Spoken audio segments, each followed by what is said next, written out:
혹시 직장에서 저 사람 참 좋은 사람이야. 착한 동료지? 이런 말 자주 들으세요? 근데요, 이상하게도 그 착함 때문에 내 커리어는 뭔가 제자리에 멈춰 있는 것 같다? 이런 느낌 혹시 받아보신 적 없으신가요? 오늘 바로 그 이야기, 우리의 그 선한 마음이 어떻게 때로는 커리어의 발목을 잡게 되는지 그 역설에 대해 한번 제대로 파헤쳐 보려고 합니다. 자, 본격적으로 들어가기 전에요. 딱 하나만 스스로에게 물어보죠.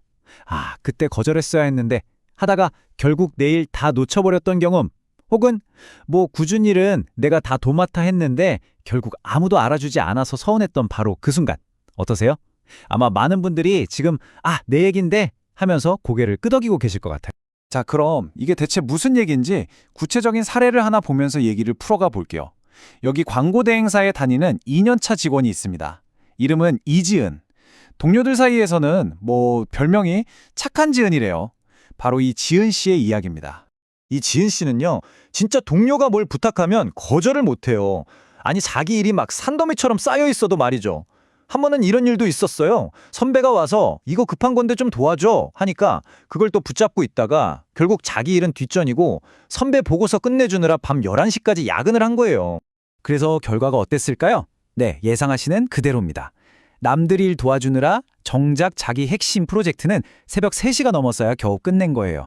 결국 돌아온 건 준비 부족이라는 혹평이었죠. 아니, 자기가 남 도와준 시간은 평가에 1도 반영이 안 된 겁니다. 너무 억울하지 않나요? 어떠세요, 이 지은 씨 이야기? 이게 그냥 남의 일 같지가 않죠. 사실 이게 바로 우리 모두가 겪을 수 있는 아주 보편적인 패턴을 보여주는 거거든요. 지금부터는요, 이렇게 착하고 심지어 유능하기까지 한 직장인들이 왜, 그리고 어떻게 함정에 빠지는지 그 4가지 패턴을 한번 제대로 짚어보겠습니다. 자, 바로 이 4가지 함정인데요. 첫째, 남 돕다가 정작 내 성과는 바닥을 치는 거. 둘째, 내가 애써 한 일이 다른 사람 공으로 둔갑하는 거죠. 셋째, 쟤는 거절 못해 이렇게 딱 찍혀서 계속 이용만 당하고요. 그리고 마지막으로는 결국 리더감은 아니고 그냥 영원한 서포터로만 남게 되는 겁니다. 정말 최악의 시나리오죠. 아까 그 2번째 함정, 보이지 않는 기여가 바로 이런 거예요. 보세요. 지은 씨는 무려 2시간이나 들여서 데이터를 싹 정리해줬는데 그 공은 누가 가져왔죠? 발표한 동료 유나가 다 가져간 거예요. 지은 씨한테 돌아온 건 고작 팀워크가 좋네? 이 애매한 칭찬 한 가지뿐이었어요. 정말 노력과 보상이 완전히 따로 노는 거죠. 이게요, 연차가 쌓인다고 피해갈 수 있는 문제가 절대 아니에요. 여기 정민호 씨처럼요, 후배를 보호해준다는 좋은 마음으로 실수를 대신 덮었었는데 어떻게 됐을까요? 결국 자기 인사고과에만 관리감독 소홀이라는 빨간 줄이 그어지는 겁니다. 좋은 의도가 최악의 결과로 돌아온 거죠. 자, 그럼 매니저급 리더가 되면 좀 나을까요? 아니요, 문제는 또 다른 형태로 나타납니다. 여기에 최은영 매니저님처럼요. 이분은 팀의 평화를 위해서 웬만하면 갈등을 피하고 좀 어려운 결정은 자꾸 미뤘어요. 좋은 리더가 되고 싶었던 거죠. 근데 회사는 이걸 어떻게 봤을까요? 저 사람은 리더십이 부족하구나. 결단력이 없네. 이렇게 본 거예요. 지금까지 들으시면서 에이, 저건 그냥 운이 나쁜 몇몇 사람들 얘기 아니야? 라고 생각하실 수도 있어요. 하지만요, 이게 절대 그렇지 않습니다. 여러 연구 결과들을 보면요, 이건 그냥 개인의 불운이 아니라 아주 현실적이고 심지어 숫자로 측정까지 가능한 조직적인 패턴이라는 게 명확하게 드러납니다. 실제로 조직 심리학 연구 결과들을 보면요, 정말 깜짝 놀라실 거예요. 소위 너무 착한 직원들 있잖아요. 이분들이 평균보다 승진할 확률이 27%나 낮았대요. 근데 더 충격적인 건 뭔지 아세요? 번아웃 위험은 무려 240%, 2.4배나 높았고요. 심지어 이분들이 속한 팀의 성과까지 34%나 더 낮았다는 겁니다. 나만 힘든 게 아니라 팀 전체에 악영향을 주는 거죠. 전문가들은 바로 이런 형상을 경계 없는 친절이라고 부릅니다. 말 그대로 선이 없는 친절인 거죠. 내 시간, 내 에너지, 이런 한정된 자원은 전혀 생각 안 하고 그냥 막 베푸는 거예요. 이게 결국 어떻게 되냐면 나 자신을 갉아먹는 건 물론이고요. 남들 눈에는 그냥 이용하기 쉬운 사람, 우리말로 하면 딱 호구로 보이게 되는 겁니다. 자, 그리고 이 숫자, 2.1배. 이게 정말 많은 걸 생각하게 하는데요. 한 연구를 보니까 임원급으로 올라갈수록요, 순수하게 일만 잘하는 것보다 소위 정치적 기술이라고 하죠.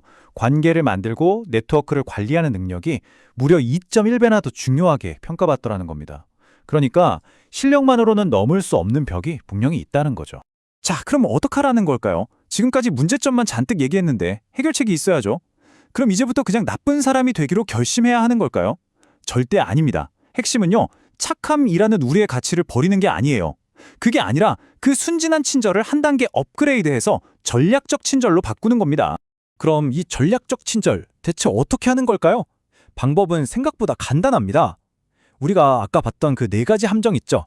거기에 정확히 하나씩 대응하는 4개의 기둥을 세우는 거예요. 첫째, 경계를 딱 세우고, 둘째, 내가 한 일을 제대로 보이게 만들고, 셋째, 갈등을 피하는 게 아니라 관리하고, 마지막으로 전략적으로 관계를 만들어 나가는 거죠. 이 표를 보시면 그 차이가 확 느껴지실 거예요. 아주 미묘하지만 정말 결정적인 차이죠. 예전처럼 무조건 네, 물론이죠가 아니라 네, 근데 내일 오후에나 가능해요. 라고 내 시간을 확보하는 거. 그냥 조용히 돕고 알아주기를 바라는 게 아니라 이 프로젝트에서 데이터 분석은 제가 맡겠습니다. 라고 내 역할을 딱 못 박는 거예요. 그리고 다 좋게 좋게 지내요 같은 애매한 말 대신 데이터가 이렇습니다. 그래서 이렇게 결정하겠습니다. 라고 명확하게 선을 긋는 것. 바로 이게 전략적 친절의 시작입니다. 자, 그럼 우리 첫 번째 주인공이었던 지은 씨는 어떻게 변했을까요? 지은 씨는요, 바로 이 4가지 기둥을 자기 업무에 그대로 적용하기 시작했어요. 이제 무조건 도와주는 게 아니라 자기 스케줄부터 챙겼고요. 팀 프로젝트 할 때 자기가 뭘 했는지 명확하게 알렸어요. 후배들 사이에 다툼이 생겼을 땐 피하지 않고 공정하게 결정을 내렸고요. 그리고 자기 아이디어를 실현시키려고 직접 리더들을 찾아다니면서 관계를 만들기 시작한 겁니다. 결과는 어땠을까요? 정말 놀라웠습니다. 지은 씨는 결국 입사 6년 차에 팀장으로 승진했어요.